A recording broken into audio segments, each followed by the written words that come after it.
Matthew 7:23. And then I will declare to them, I never knew you. Depart from me, you who practice lawlessness. Jesus is speaking to religious people. He says of us, many will say to me on that day, Lord, Lord, did we not prophesy in your name? And in your name cast out demons? And in your name perform many miracles? His response to this line of thinking is above. He links a lack of relationship with them to lawlessness.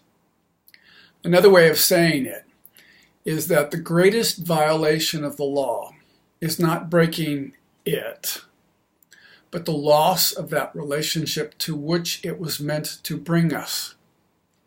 God never wanted us to do the right thing as a goal or end result. Doing the right thing is only relevant if it produces intimacy, if it moved us deeper into relationship. If there is no relationship, then we have violated the very essence of the law and become lawless. And we deserve the strongest judgment for being so heartless. And again, we've got to make the shift in this. The law is the structure given to us that says this is the visible expression and a heart level. The purpose of creating you was for a relationship.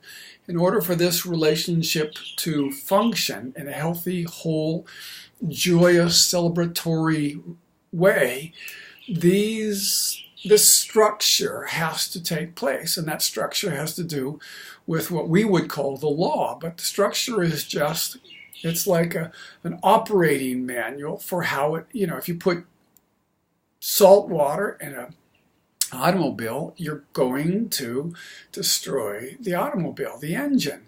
In the same way, if you do things in our relationships that we were not made for, you'll destroy the very meaning of our existence. The whole purpose, essence, and expression of the law was to bring us into God and keep us connected intimately to Him. It was boundaries given to us so that we might learn to image out God with our love for our neighbor in every domain of life. Because we're finite, we need a structure, and that structure is what was meant to serve us. The Pharisees had taken the law and removed the focus on relationships from it. It was now a basis for power and a way to get control over others. And Jesus responds to this mentality by calling it lawlessness. As Paul writes, love is the fulfillment of the law. Our goal in life is not to do the right thing, but to learn to love God with all of our being and to love our neighbor as ourselves. Question that leaves hanging is our focus on doing the right thing or on loving God? And I have to remind myself of that, because as soon as I default into kind of self-preservation mode, I go into, well, what's the right thing to do? And there's nothing wrong with right, but is the right thing to do going to take me where I want to go? It's like thinking, what's the right thing to do for my wife? Well, the right thing to do is to love her. And what does she want, and what does she need, and what are her desires, and what are her values?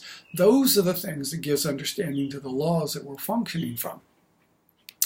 When you find yourself more preoccupied with being right than moving towards relationship, it's sure to raise a question. Have a great day.